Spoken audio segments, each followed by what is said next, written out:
An Indiana man who was recently pardoned for his participation in the insurrection of January 6th, the riots at the Capitol, he was shot and killed during a traffic stop. This is wild, right? I mean, Donald Trump just pardoned these people. I mean, he literally just pardoned these people. I don't know if you remember this because it's been a long time, in Trump years. But last week, a week ago, the day that Donald Trump became president,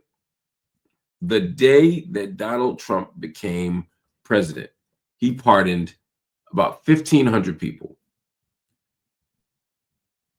And he commuted about the sentences of about 14 other people in connection with the Capitol riots on January 6th.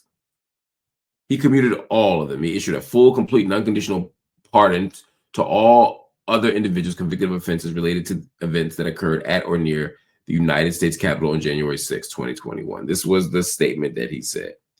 He was very clear about this.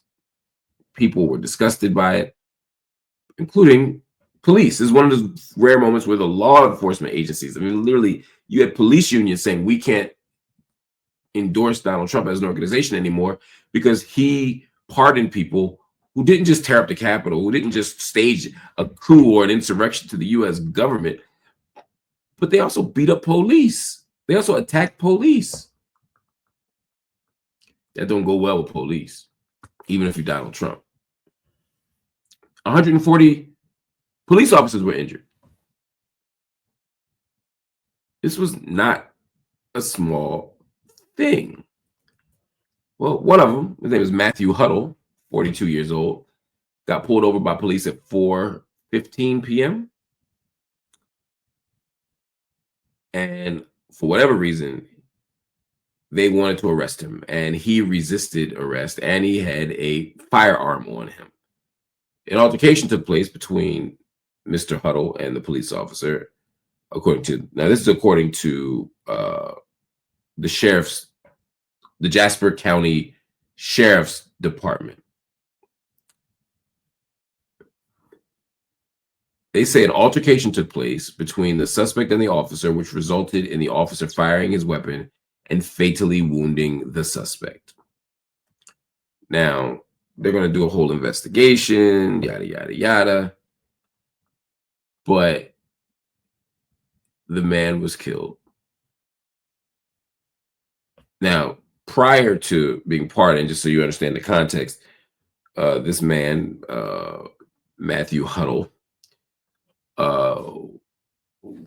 pled out in a deal with federal prosecutors in August of 2023. He pled guilty to entering and remaining in a restricted building or grounds. He was sentenced to 6 months in federal prison, followed by 12 months of supervised release. He already got a sweetheart deal.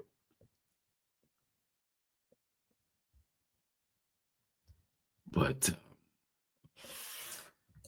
he couldn't keep well enough alone.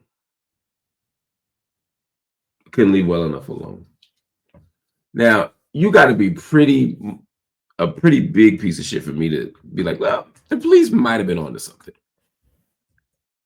I'm not endorsing what the police did. I find in general that police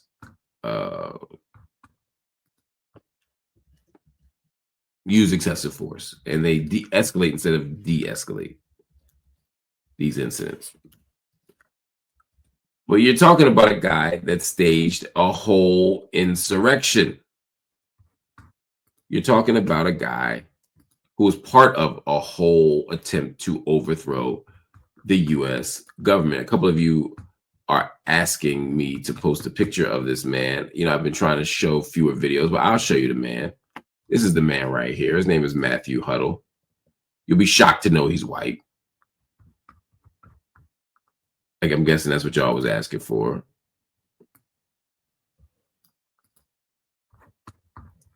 Well, Mr. Huddle pulled the police, was pulled over by the police. They had an interaction. He had a gun. The police killed him. It's hard for me to give him the benefit of the doubt. Generally, if somebody gets killed by police, I give them the benefit of the doubt. I don't assume that they did something that required lethal force. But I mean, this guy is a MAGA Republican white guy, and they shot him. They found a way to shoot him. They found a way to kill him. It's something. It might support the theory, just saying, it might support the theory that those J5 rioters were crazy. That it might support the theory that they weren't just innocent people who got caught up, who are overly enthusiastic, that these weren't people who hated law and order, who hated structure, who hated rules, who hated the government. Because that's what they're trying to say. These were just good old-fashioned Americans. These good old-fashioned Americans tore up the Capitol. These good old-fashioned Americans tried to overthrow the American government, which wouldn't be the worst thing to do, except they were trying to overthrow it to make it more racist, to make it fascist, to make it anti-democratic. They were trying to force Donald Trump into office even though he lost. They were trying to stop the confirmation of votes. This is who these people are. And despite the attempts by Donald Trump and the rest of the MAGA public relations team to make them seem like they're normal, nice, fun-loving, spirited, good old-fashioned boys, the truth is what it is.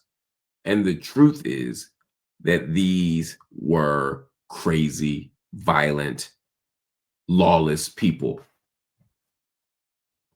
Or will the Trump people now suddenly become critics of law enforcement and say, well, the police, you know, they're known for overreaching. You know, the police are known to use violence. Police probably used excessive force. The police probably. Now, all of a sudden, y'all anti-police. Y'all got a critique of the police state. Now, all of a sudden, y'all anti-carceral. Or will you accept that these people are garbage? So then the question becomes, let me not say they're garbage, because I don't mean it in that way. And I don't want that to be misunderstood. No one is garbage. No human being is garbage. What I mean is their behavior is garbage. Their attitude is garbage. And it's unfortunate. It's truly, sincerely unfortunate that this is how they're being treated.